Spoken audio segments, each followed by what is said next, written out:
Boa noite, igreja. Muito bem.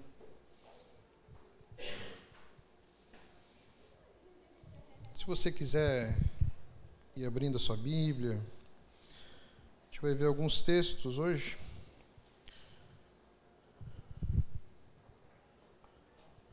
Mas pode abrir lá em Lucas, capítulo 14.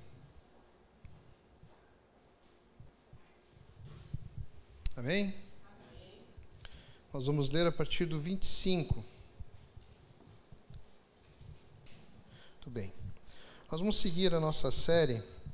Nós temos trabalhado numa série chamada O Nariz... tá ali. Obrigado. Eu inventei um negócio, eu não lembro do negócio. O nariz é nosso latifúndio. Então, nós vimos até agora, falamos sobre o ego transformado, que Deus deseja que o cristão tenha, um autoesquecimento de si mesmo, e não um ego inflado, um ego superficial.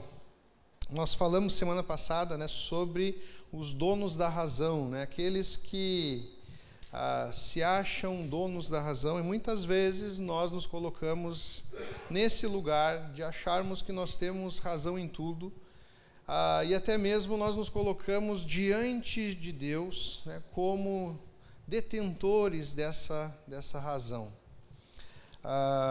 Hoje nós vamos seguir falando de um tema bem polêmico, um tema bem delicado, que infelizmente em alguns ambientes cristãos sérios, por ser tão delicado, ele acaba se transformando num elefante branco na sala. Ninguém quer tocar nesse assunto. Mas hoje nós vamos falar sobre o money, o dinheiro. Tá? Mas fique tranquilo, você que está nos visitando, nós não vamos trancar as portas, tá? Não vamos fazer com que você saia daqui com os bolsos vazios, tá bom? Então, há até uma lenda dentro do contexto cristão, que o último lugar que há conversão na vida do crente é o quê? O bolso. Então nós cantamos, Deus da minha vida. Qual é a música que estava na cabeça essa semana? Agora me esqueci. Nossa, fiquei a semana inteira com a música. Não anotei porque ela estava assim, mas esqueci a música. Mas nós cantamos, que Deus, nós somos de Deus, a nossa vida pertence. A minha vida é do Mestre. Já ouviram essa música em algum lugar, A minha vida é do Mestre, o meu coração é do Mestre, meus pensamentos é do Mestre, tudo é do meu Mestre, menos o meu bolso. No meu bolso mando eu, no dinheiro mando eu. É minha propriedade exclusiva, nem Deus toca nele. Tá? Então nós vamos ver um pouco sobre isso. Vamos começar a ver um pouco sobre isso. Tá? Vamos começar a ver sobre como que nós devemos tratar das nossas finanças, como os princípios bíblicos nos ajudam a organizar de uma maneira bíblica as nossas finanças. E nós vamos ir caminhando para onde nós queremos chegar, que é a generosidade. Tá? Amém? Vamos ler então? Nós vamos ler ali a partir do verso 25. Uma grande multidão seguia Jesus, que se voltou para ela e disse: se alguém que me segue amar pai e mãe, esposa e filhos, irmãos e irmãs, e até mesmo a própria vida mais que a mim, não pode ser meu discípulo. E se não tomar a sua cruz e me seguir, não pode ser meu discípulo. Quem começa a construir uma torre sem antes calcular o custo e ver se possui dinheiro suficiente para terminá-la? Pois se completar apenas os alicerces e ficar sem dinheiro, todos rirão dele, dizendo: esse aí começou a construir, mas não conseguiu terminar.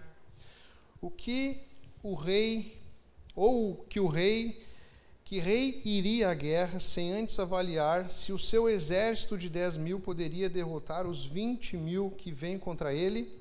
E se concluir Se concluir que não, o rei enviará uma delegação para negociar um acordo de paz enquanto o inimigo está longe, da mesma forma, ninguém pode se tornar meu discípulo sem abrir mão de tudo que possui. Nós não vamos ler não vamos trabalhar o trecho seguinte, mas vou ler igual. O sal é bom para temperar, mas se perder o sabor, como torná-lo salgado outra vez? O sal sem sabor não serve nem para o solo, nem para adubo, é jogado fora. Quem é capaz de ouvir, ouça com atenção. Amém? Os meninos do som, abaixem só um pouquinho, está dando um barulhinho aqui de microfonia que está incomodando. Muito bem. Nós vamos falar um pouco sobre uma dessas parábolas que Jesus vai usar aqui no meio dessa fala, mas eu vou resumir para você o que Jesus está querendo dizer com tudo isso, tá? Algumas Bíblias, elas vão dividir essa parte aqui, vão dar um título para essa perícope, e na minha Bíblia está o custo do discipulado. O custo do discipulado. Não sei qual o nome que o autor aí da sua Bíblia colocou, tá? Mas esse texto ele vai falar sobre discipulado, o chamado de Jesus a nós para sermos seus discípulos. E aqui Jesus, ele tem uma fala aqui bem forte, que às vezes pode nos causar até um certo conflito. Será que Jesus realmente quis dizer o que ele disse?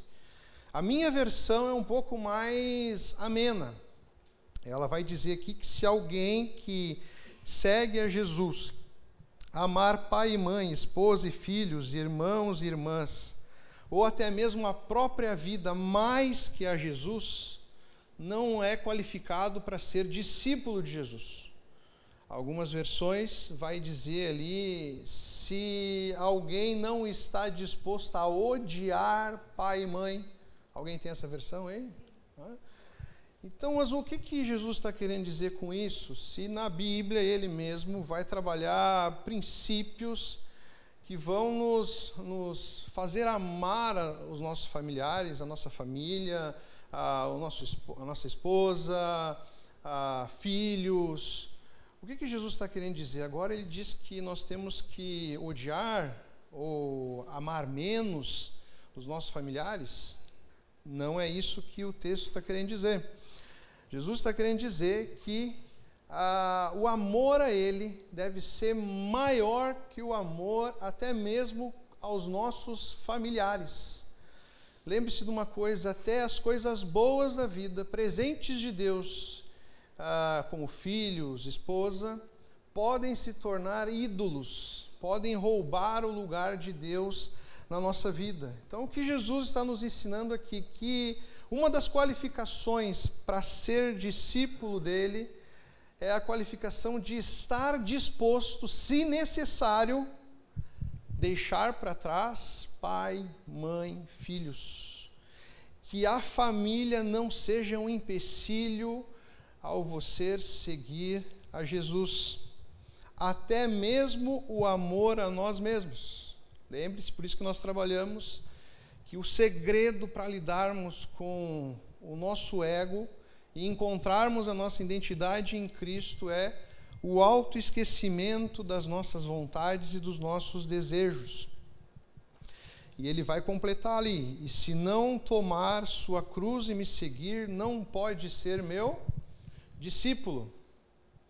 Ou seja, é negar a si mesmo, em amor ao Mestre. Isso é mais profundo ainda quando você lembra do contexto em que os discípulos estavam no chamado de Jesus a eles. Eles tiveram realmente que deixar para trás a família, os amigos, porque eles não sabiam se iriam poder retornar para os seus familiares. Tá tudo em amor a Jesus. No verso 28, ele vai dizer assim: quem começa a construir uma torre sem antes calcular o custo e ver se possui dinheiro suficiente para terminá-la? Jesus está dizendo o seguinte: antes de você decidir ser meu discípulo, imagine que ser discípulo de Jesus é dar um salto, ok? É dar um salto, é entrar, como é que a gente fala? É entrar de cabeça, né? É mergulhar ali. Calcule antes, veja todo o custo que envolve ser um discípulo de Jesus. Calcule, pense bem do que se trata, o que isso vai te custar. E aqui ele está ligando a questão de deixar para trás a família e abrir mão daquilo que nós possuímos. Ou seja, não decida da noite para o dia seguir a Jesus sem antes avaliar o que isso significa. Qual é o custo de seguir a Jesus? Entenda bem, saiba bem, a Bíblia e Jesus não vai esconder e não vai querer fazer uma pegadinha para que ele ganhe seguidores e discípulos a todo custo. Ele deixa claro que seguir a Ele, ser seu discípulo, não é uma coisa fácil. Vai exigir um custo, vai exigir uma negação. E o outro exemplo que o texto vai trazer é de um rei. Que rei iria à guerra sem antes avaliar se o seu exército de 10.000 poderia derrotar os 20.000 que vêm contra ele? Imagine você, é rei de um exército de 10.000, e está vindo um exército com o dobro de soldados. Aqui a questão é bem simples. Jesus está dizendo que você deve calcular o custo de ser discípulo dele e escolher o seu lado. Que lado é esse? É o lado da rendição. Esse rei que vê que não tem condições de enfrentar um exército superior, o que esse rei faz? Ele se rende, ele leva a bandeira branca. É um convite que Jesus nos faz a entendermos, compreendermos o custo do discipulado e escolhermos qual será o nosso lado. O convite a ser discípulo de Jesus é um convite de rendição, de humilhação, de humildade, de reconhecer que nós somos dependentes de Deus. Nós precisamos de Deus para a nossa vida. E depois ele vai terminar ali no verso 33. Da mesma forma, ninguém pode se tornar meu discípulo sem abrir mão de tudo que possui. Ou seja, resume todo o trecho. Você quer ser discípulo de Jesus? Você está disposto, se necessário, a abrir mão de tudo aquilo que você possui? É forte isso, né? Forte, né? E depois a gente não ia entrar nesse trecho, mas ele vai dar o exemplo do sal, dizendo que além do discípulo fazer o cálculo ali, se ele está disposto a se sacrificar, abrir mão daquilo que tem, a estar disposto a deixar para trás família, ele vai trabalhar ali qual é o discípulo verdadeiro. Se nós sermos discípulos, nós temos que ser um discípulo verdadeiro e não um discípulo inútil. É como o sal. O sal verdadeiro é aquele que dá sabor, aquele que preserva o alimento, e não um sal que não serve nem como adubo. Ele deve ser jogado fora. Tá bom? Mas eu queria abrir a nossa mensagem de hoje com esse trecho, com esse texto, para mostrar a você que ser discípulo de Jesus é abrir mão daquilo que nós achamos que sabemos, abrir mão da nossa razão, abrir mão da nossa vaidade, do nosso ego, e estar disposto também a abrir mão daquilo que nós temos, aquilo que nós possuímos. E muitas vezes isso se torna um Deus nas nossas vidas. O chamado de Jesus a nós é um chamado de desapego. De desapego a essa vida, de desapego a esse mundo. E isso é uma batalha. Todos nós iremos lutar essa batalha, porque nós vivemos uma era do secularismo que nós somos bombardeados ao consumismo. Em todo momento nós somos bombardeados a querermos coisas, a comprarmos coisas que nós não precisamos e não temos ideia de quando vamos usar. Quem nunca recebeu uma propaganda da Shopee, né? Da China? Quem nunca foi bombardeado ali? É interessante que às vezes a gente só pensa em comprar alguma coisa e o algoritmo, ele é sinistro, né? Ele já começa a oferecer. Interessante isso, né? Antes você conversava. Eu lembro uma vez, a primeira vez que eu notei isso, eu estava conversando com alguém sobre cortador de grama. Precisava comprar um cortador de grama e tal. Quando eu fui para o celular depois, o que tinha de propaganda de cortador de grama, fiquei assustado. Rapaz, tem alguém me vigiando aqui. Está me vigiando e está fofocando ainda. E é exatamente isso. O celular está ali, captando informação, passando para as empresas e tal. Hoje não. Há uma teoria aí, né? Não quero ser da teoria da conspiração, mas que está tão forte essa tecnologia que até os pensamentos aí eles já estão de olhos, né? Vai saber, né? Na dúvida, deixa o celular longe. Mas nós estamos sendo bombardeados por essa era secular. Isso tem nos bombardeado, tem trazido convulsão, tem trazido confusão, meu Deus do céu, confusão e convulsão, os dois, acerca das nossas finanças. E hoje eu gostaria de trabalhar com vocês 5 Gs, tá?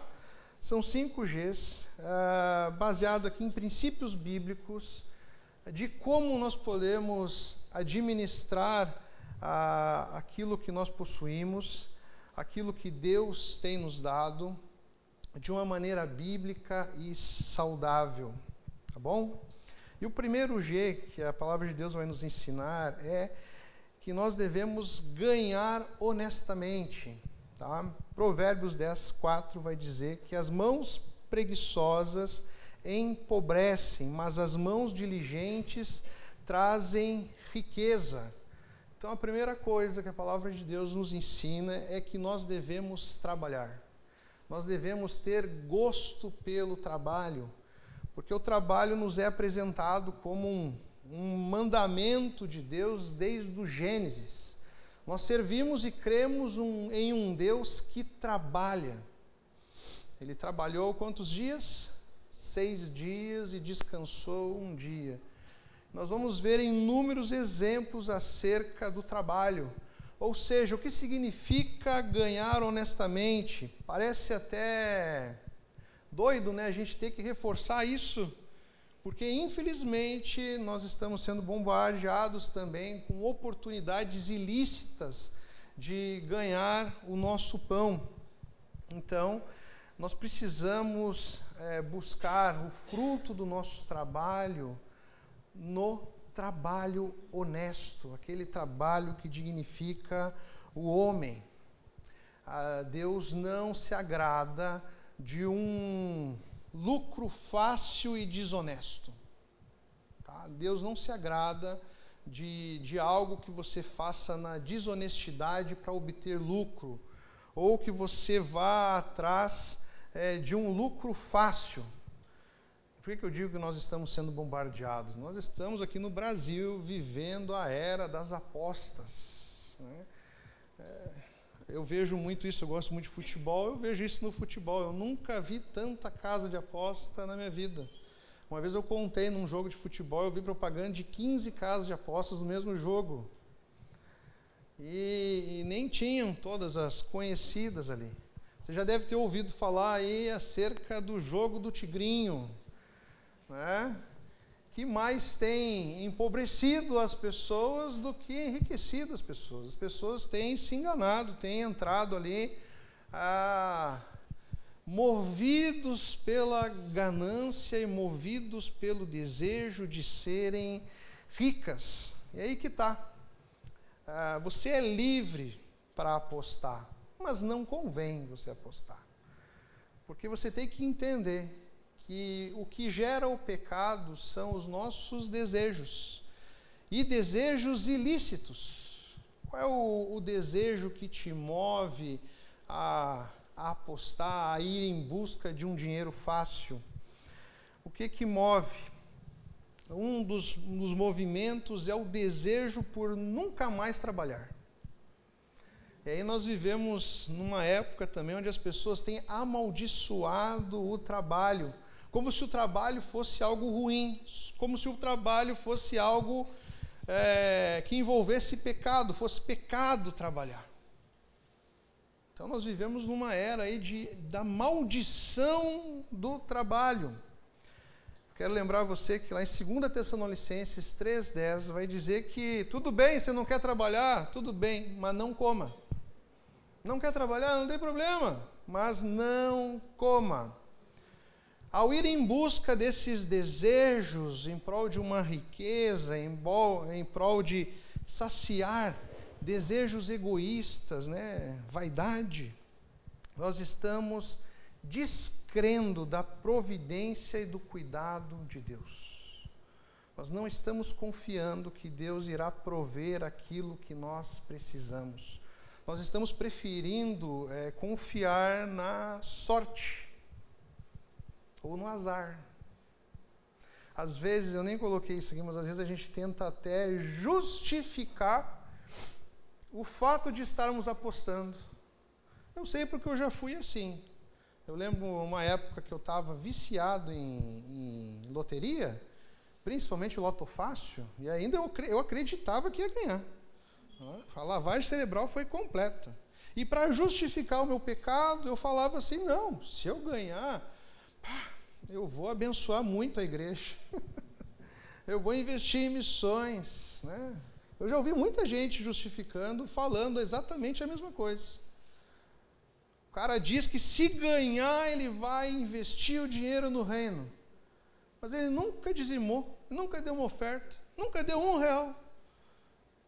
Se tu não se preocupa com o reino agora, quando tu tiver em cima da pilha do dinheiro, se achando todo poderoso, você acha que você vai se lembrar de Deus? Sério mesmo? Vamos ser honestos, né?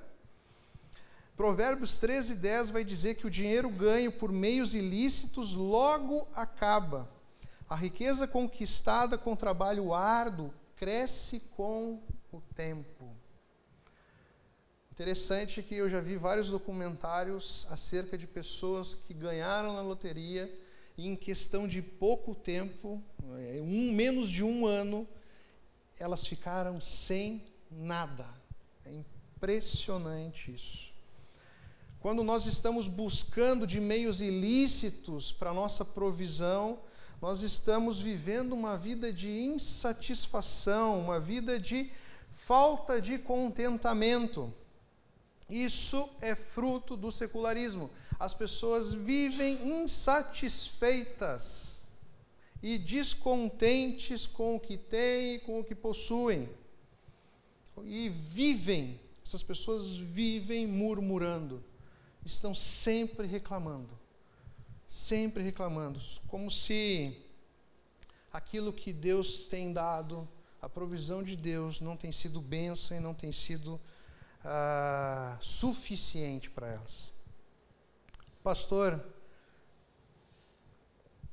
Hernandes, ele vai dizer que o trabalho é um púlpito onde glorificamos a Deus. Quem enriquece sem integridade empobrece a sua alma. O segundo G, que tem muito a ver com o texto que nós lemos, é gastar planejadamente. Um brasileiro ouvindo isso, ele chega até a ter tremedeira, né? Gastar planejadamente? Como assim? Eu tenho que me planejar para gastar, não é assim, vamos, e Deus vai pagar a conta? Provérbios 21:5 vai dizer: os planos bem elaborados levam à fartura, mas o apressado sempre acaba na miséria. E aqui nesse texto que nós acabamos de ler, nós vamos ver Jesus usando como exemplo um homem que está construindo uma torre. Ele está mostrando ali que se ele está disposto a construir uma torre, ele tem que se planejar para isso. Para que ele não comece essa construção e chegue no meio dessa construção, ele veja que ele não tem recursos o suficiente, e aí ele vai virar fruto de deboche, vai ser ridicularizado pelas pessoas que estão à sua volta. Em essência, gastar planejadamente, eu resumiria aqui como gastar menos do que nós ganhamos. Você pode pesquisar aí na internet, você vai ver várias planilhas, aplicativos. Olha, e se você começar a pesquisar, o Google vai começar a te oferecer cada vez mais. Tá? Planilhas. Mas, em via de regra, você precisa de um papel e uma caneta. De um lado você coloca aquilo que você ganha de recurso, quanto que entra de dinheiro para pagar as suas contas. E do outro lado, na outra tabela, você coloca ali aquilo que você precisa pagar. E quanto que você tem para poder fazer novas compras. Você sabe o que eu estou dizendo, né? Mas nós estamos vivendo nessa era do secularismo, um movimento que nos leva cada vez mais ao consumo. E as pessoas têm se endividado não pelas necessidades, mas sim pelo consumo. Ou seja, elas não estão se endividando porque elas têm que pagar as necessidades. Não, elas estão consumindo aquilo que elas não precisam. Elas estão fazendo contas e dívidas em coisas que não são essenciais para a sua vida. Aliados a isso, nós temos o cartão de crédito, que faz com que a gente banque esses sonhos. Eu já vi crente até dizer, não, eu compro pela fé, né, e Deus vai pagar. Coitado de Deus, né? Tem que assumir uma conta que ele não fez e nem queria fazer. Não é assim que funciona, né? Nós somos escravos, meus irmãos, do conforto e das facilidades, a ponto de nós pagarmos mais caro por coisas supérfluas, ou coisas que pelo simples fácil delas estarem mais acessíveis. Eu lembro a primeira vez que eu encontrei no mercado a bergamota sem casca. Eu sei que você pode me dizer que é importante a bergamota sem casca para as pessoas que têm dificuldade na mão, sofrem com alguma limitação, e aí elas não conseguem abrir uma bergamota, e elas vão lá e acham aquela bergamota descascada ali, que elas conseguem, né, pegar e comer a bergamota. Eu entendo tudo isso. Mas quem compra a bergamota sem casca não são essas pessoas. Somos nós que queremos facilidade e estamos dispostos a pagar por isso. Não importa muitas vezes o valor disso. Nós estamos vivendo na era do abacaxi sem casca. Nós não queremos trabalho, nós não queremos esforço em nada. E às vezes a gente olha para trás, né, e eu tenho feito muito esse movimento de olhar para trás e questionar, né? Nossa, as famílias eram muito maiores. Eu lembro dos meus avós. A minha avó, por parte de mãe, teve 9 filhos. Aí eu fico pensando, imaginando como é que essa conta fechava. Como é que essa conta fechava? Uma resposta é simples. A vida deles era simples. Não havia essa pressão pelo consumismo. O desejo pelo consumismo sempre existiu. Mas agora isso está cada vez mais ao nosso alcance. E aí nós estamos ali com o dinheiro e estamos gastando ele de maneira irresponsável para suprir os nossos desejos, as nossas vaidades e facilidades. Interessante que as pessoas mais endividadas não são as que ganham pouco, são as que ganham muito, mas elas não conseguem organizar as suas finanças. Eu vi um estudo acerca dos jogadores da NBA nos Estados Unidos. Eles fizeram um estudo acerca disso, que quando o jogador ele para de jogar, ele acaba caindo na miséria em pouco tempo. Por quê? Quando ele está jogando, que ele está no auge, ele ganha um salário lá de, vamos fazer uma média aqui, de $5 milhões ao ano. É dinheiro, né? Ele tem um contrato lá de 3, 5 anos. De repente, ele não pensou no futuro, ele não se preparou para isso, e ele para de ganhar esse valor, porque ele se aposenta, e aí o grande erro, ele quer manter o mesmo padrão de vida. E aí é falência, é uma bola de neve, uma bola de neve. Eu lembro uma vez um amigo meu, ele gastou, a primeira vez que ele foi usar o cartão de crédito, feliz da vida, veio e me mostrou assim, cara, ganhei um cartão de crédito. Quando eu vi, eu já botei a mão na cabeça e falei assim, cara, isso aí não é tão bom como você pensa. E ele assim, que isso, cara? Eu posso gastar sem precisar de dinheiro. Não, mas a conta vem. A conta vem. E eu lembro, alguém me ensinou na vida que se eu for usar o cartão de crédito, eu tenho que ter o dinheiro. Então, eu uso uma gaveta lá e aquilo que eu gasto no cartão, você coloca na gaveta. Mas ninguém faz isso. Aí eu lembro que ele fez uma dívida, acho que foi de uns R$100, e aí ele não conseguiu pagar a próxima fatura, pagou o mínimo, na próxima ele não conseguiu pagar nem o mínimo, aí foi indo, em cerca de um ano ele estava devendo R$10 mil. Ele gastou 100. É uma bola de neve, uma bola de neve, uma bola de neve. Pastor Jonas Madureira, olha essa frase que interessante. O cristão gasta com propósito e não por impulso. Você tem procurado gastar o seu dinheiro com propósito? Qual é o propósito de comprar o que você deseja comprar?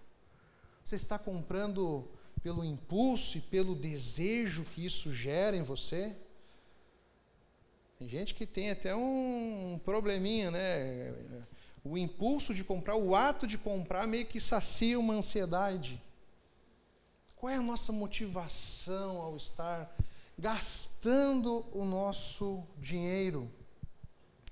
E uma frase que eu quero que a gente não esqueça, e vai resumir muito o que a gente está trabalhando aqui hoje. Fidelidade não é quanto você ganha. Fidelidade é como você gasta. Entenda isso, depois eu vou explicar melhor. Fidelidade não é quanto você ganha, e sim como você gasta. Terceiro G, guardar para o futuro. Na casa do sábio há tesouros e azeite armazenados, mas o tolo os consome. Provérbios 21, 20. Entenda bem, guardar não significa falta de fé, e sim prudência. É diferente de você colocar confiança no seu futuro, na sua conta bancária e nos bens que você possui. São coisas totalmente diferentes. Uma das histórias mais lindas que nós temos na palavra de Deus é a história de José. E José, se você for ver o plano de Deus na vida de José, de escravo, Deus colocou José no Egito. No Egito fez dele um governador, e a missão de José ali no Egito foi o quê? Armazenar recurso. Ele teve um sonho, uma visão de Deus, e ele armazenou recurso, criou celeiros. E ali ele salvou, não foi uma nação, ele salvou várias nações. inclusive os seus irmãos, o seu pai, aqueles que haviam o vendido. Então, guardar, pensar no futuro é algo bíblico, não é incredulidade, é planejamento, é mordomia. Entenda uma coisa, o discípulo entende que tudo aquilo que ele tem não é dele, é de quem? De Deus. E nós somos mordomos, nós administramos aquilo que Deus nos entrega, aquilo que Deus coloca sob a nossa posse. Então nós devemos administrar aquilo que Deus tem nos dado com responsabilidade. De novo, é muito complicado no nosso país, onde isso não é trabalhado. A gente é incentivado a pensar somente no hoje, no agora, movidos pelo impulso, e ainda tem umas frasezinhas, né, que só pioram isso. Eu vou gastar, eu não tenho esse dinheiro, mas eu vou gastar, eu mereço. Quem nunca largou um eu mereço, né? Olha a vida que eu tenho, olha tudo que eu trabalho. Eu mereço uma dívida, eu mereço uma conta não planejada. O quarto G, garantir o seu irmão. Gálatas 6:2 vai dizer: levai as cargas um dos outros, e assim cumprireis a lei de Cristo. Finanças no reino vão envolver generosidade. Se Deus tem nos abençoado, devemos ser canais de bênção, suprindo necessidades reais de pessoas de verdade que estão ao nosso redor. 1 João 3,17 vai dizer assim, se alguém tiver recursos materiais e vendo seu irmão em necessidade, não se compadecer dele, como pode permanecer nele o amor de Deus? Faz parte do cristão a generosidade. Se Deus tem provido as nossas vidas, se Deus tem saciado as nossas necessidades, o dinheiro ele não é um bem em si próprio, ele não deve satisfazer apenas as nossas necessidades. Deus nos dá o privilégio, o prazer de sermos bênção naqueles que estão ao nosso redor e estão precisando. Eu gosto muito de uma frase do Spurgeon, que ele vai dizer que o dinheiro é inútil se não puder ser usado para aliviar o sofrimento e expandir o reino. Se você não pode usar os seus recursos de uma maneira generosa, pensando nas necessidades do seu irmão ou no avanço do reino, esse dinheiro ele é inútil. Entenda, o dinheiro ele deve ser o nosso servo e não o contrário. Muitas vezes nós somos escravos do dinheiro. Ele não está ao nosso serviço, nós que estamos ao serviço dele. Provérbios 11, 24 e 25 vai dizer: há quem dê generosamente e vê aumentar suas riquezas. Outros retêm o que deveriam dar e caem na pobreza. Nós deveríamos, no nosso planejamento, separar um valor para atender aqueles que estão precisando. Um valor para atender os nossos amigos quando estiverem passando por necessidades. Irmãos, amigos ou pessoas, qualquer pessoa que esteja à nossa volta. A gente deveria ter ali um valor de uma cesta básica, um valor um valor ali de emergência, não somente para as nossas necessidades, os nossos apuros. É bom até lembrar de uma coisa, talvez você possa estar pensando aí na sua cabeça, tudo isso é perfeito, pastor. Guardar dinheiro para o futuro, guardar dinheiro para ser generoso, mas o que eu estou ganhando agora não está dando nem para hoje. Lembre-se, são princípios. E às vezes a gente pensa em guardar, a gente quer guardar 100, 200, 300, guarde aquilo que você tem condições de guardar. É um princípio de você estar preparado e se planejando para o futuro. A mesma coisa, o princípio da generosidade. Você pode não ter dinheiro para comprar uma cesta básica, mas você pode guardar um valor ali para comprar um arroz, para comprar um feijão. O lugar onde eu vi e fui esmagado pela generosidade foi no Paraguai. Eu fui fazer uma viagem missionária lá bem no interior do Paraguai, onde as pessoas lá falavam em Guarani, mais em Guarani do que espanhol. Lugar humilde, bem pobre. O pastor da igreja, para vocês terem noção, era um pajé. Entendeu? Ele era conhecido como um pajé, ele era índio. E era um lugar muito simples, lugar com muitos, aqui a gente fala macumbaria e tal, lá eram os feiticeiros. Era um dos maiores problemas ali que ele estava tendo que lidar com a feitiçaria. Mas eu lembro que cada missionário ficou na casa de um irmão da igreja. A casa que era considerada uma casa de luxo, isso nós fomos avisados antes de chegar lá, era uma casa que possuía um banheiro. Se aquela casa tivesse um banheiro dentro de casa, ela era considerada uma casa de luxo. Se ela não tivesse um banheiro dentro de casa, você tivesse que ir numa latrina, num banheiro longe, ela era uma casa humilde. Simples, pensa num povo simples, humilde. Mas eu comi muito bem. Não faltou boia boa. Eu comi de passar mal. Passar mal. Eu lembro um dia, e aí foi o dia que mais me chamou a atenção. Eles estavam todo o tempo querendo nos servir, né, da melhor maneira. Desde a primeira refeição, eu comecei a destacar uma coisa que eles faziam. Eles terminavam a refeição.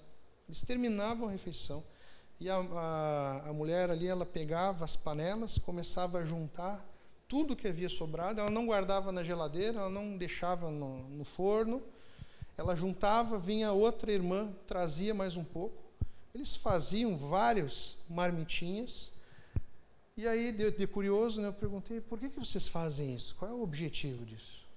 Não, é que em toda refeição, tudo aquilo que sobra, a gente pega e já vai levar para aqueles que a gente sabe que não tem comida, que estão passando necessidade. Eles faziam isso, eles poderiam muito bem guardar aquela comida para a noite, para poder sobrar o dinheirinho de uma refeição ali da noite. Vocês sabem o que eu estou dizendo. Mas não, eles queriam exercer a generosidade. E me lembrou muito Atos, quando começa a igreja lá em Atos, que todos eles tinham tudo em comum. E mais uma vez eu te lembro, às vezes a gente fica olhando exemplos de más igrejas aí fora, mas a gente esquece que nós, como igreja, nós estamos muito longe do ideal de Cristo. Estamos muito longe. A igreja, ela vivia em harmonia, em comunhão, e não tinha isso é meu, isso, aquilo, é que é meu, não. Todos eles tinham em comum as coisas. Há vários exemplos, eu trabalhei Barnabé com os homens recentemente. Barnabé vendeu parte daquilo que ele tinha, ou vendeu tudo que ele tinha, para poder bancar as necessidades de alguns irmãos que estavam passando necessidade, e também para que o reino de Deus avançasse. Estamos muito longe, meus irmãos, muito longe. 5G, estamos caminhando para o final já. Gratidão ao Senhor. 1 Tessalonicenses 5:18. Em tudo dai graças. A palavra de Deus vai nos ensinar a ser grato em todas as circunstâncias da vida. O texto mais distorcido é aquele lá de Paulo, né? Que tudo posso naquele que me fortalece. As pessoas acham que podem fazer qualquer coisa, tudo o que elas desejam, porque Deus vai dar condições para isso. E Paulo está dizendo totalmente o contrário. Se você ler todo o contexto, numa leitura simples, você vai ver que Paulo diz que ele soube e aprendeu a viver no muito e a viver no pouco. Ele soube ser grato a Deus, mesmo na escassez. E soube reconhecer a providência de Deus, mesmo no muito. Nós precisamos aprender a ser grato a Deus por tudo aquilo que nós temos. Não caia nessa de achar que o que você tem é fruto do seu esforço, da sua dedicação. Com certeza, a Bíblia vai trabalhar aqui que nós temos que nos esforçar, nós temos que suar. Mas se Deus não abençoar, meu irmão, um exemplo simples que eu dou. Se Deus decidir fechar o sol, acabou para todo mundo. Acabou. Fechou o sol, acabou. Cadê o esforço daí? Cadê a dedicação? Tiago 1,17 vai dizer que tudo que nós temos vem de Deus. Tudo aquilo que nós temos vem de Deus. A gratidão, ela nos protege da cobiça. A gratidão, ela nos protege de uma vida de ansiedade. Ela nos lembra que as finanças também são um ato de adoração a Deus. A gratidão transforma dinheiro em ministério e bens materiais em instrumentos de adoração. Se você frequenta há um bom tempo aqui na igreja, você sabe que a gente é muito singelo na hora das nossas ofertas, dízimos e ofertas. No final do culto, a gente coloca aqui a caixinha, não fala nada, não faz nenhum apelo, nem nada. E vários irmãos já chegaram para mim e já vieram dizer com boas intenções, a gente precisa falar um pouco mais sobre dízimo e oferta. E muitos têm razão, porque no dízimo e na oferta é uma forma de nós adorarmos a Deus, mostrarmos gratidão a Deus por aquilo que Ele tem derramado na nossa vida. Hoje nós vivemos a era do Pix, mas é tão bonito às vezes quando a gente de maneira simbólica leva um envelopinho ali vazio ali, mas pelo ato, pelo símbolo de estar agradecendo a Deus. Dízimo e oferta, não sei se você sabe, não vai ser o nosso tema de hoje, mas através dos dízimos e das ofertas nós estamos adorando a Deus. E não estamos dando parte daquilo que nós possuímos, nós estamos devolvendo parte daquilo que Deus nos deu. Porque o discípulo entende que ele não tem nada, ele entende que tudo pertence a Deus. Às vezes a gente tem aquele pensamento, a igreja precisa do meu dízimo e da minha oferta. Não precisa. Porque o Deus que nós servimos, Ele é dono de todo o ouro e de toda a prata. O dízimo e a oferta, quando feita como primazia, como a primeira coisa que nós fazemos, como vamos administrar aquilo que nós temos recebido, é uma forma de nós externarmos a nossa confiança e dependência em Deus. Eu sempre falo que o dízimo não se trata daquilo que Deus está nos dando, é aquilo que Deus está nos ensinando. É uma pedagogia. É uma forma de nós colocarmos na prática a declaração a Deus, Deus, eu não confio no dinheiro, eu não confio em nada nesse mundo, eu confio na Tua provisão e eu sou dependente de Ti. Amém? Há um texto que eu acho que é um dos mais bonitos acerca da generosidade, acerca de não só sermos generosos com o reino de Deus, mas também com as pessoas que estão ao nosso redor. Você pode abrir lá, é 2 Coríntios 9, do 8 ao 11.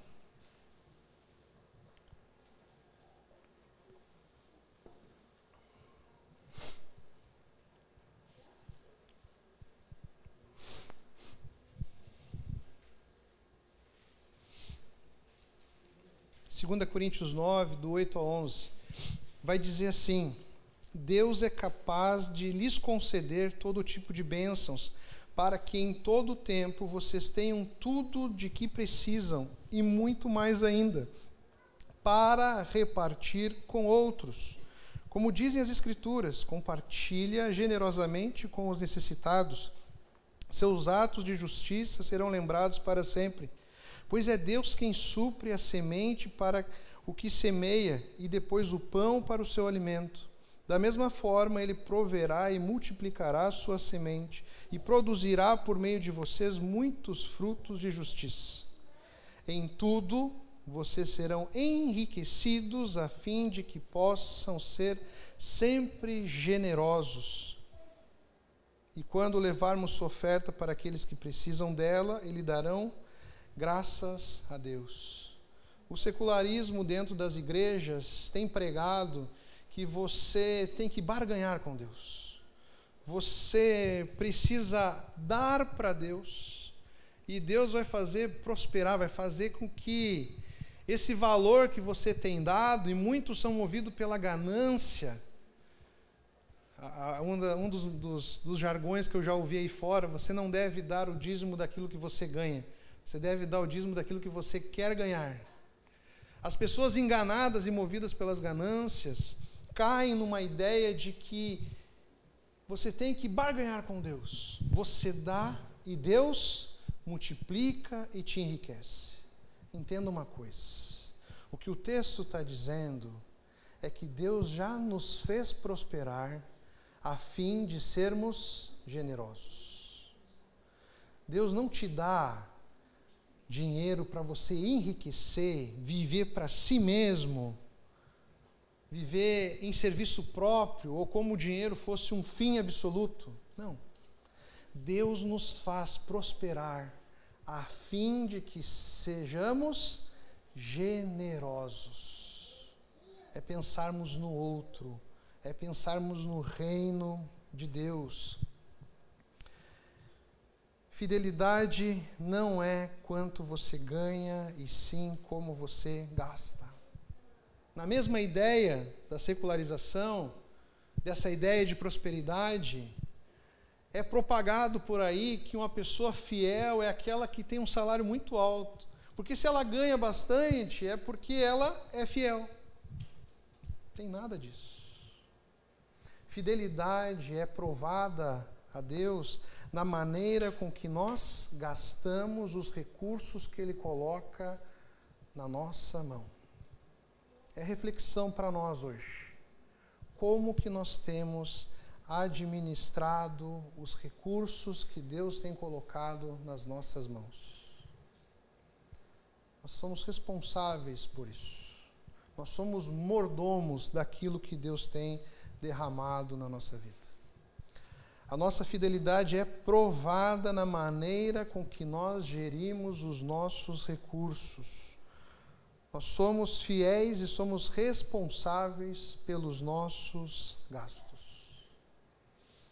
Que nós possamos refletir e que você possa usar esses Gs aí de uma maneira didática. Reflita nos seus gastos, que possam ser ganhos honestos, que você possa gastar de uma maneira planejada e não de uma maneira movida ao impulso, que você possa pensar no futuro, que você possa ser responsável, prudente, que você possa garantir o seu irmão, pensar em como os seus recursos podem abençoar alguém que está passando por necessidades, e não esqueça jamais de ter um coração grato a Deus.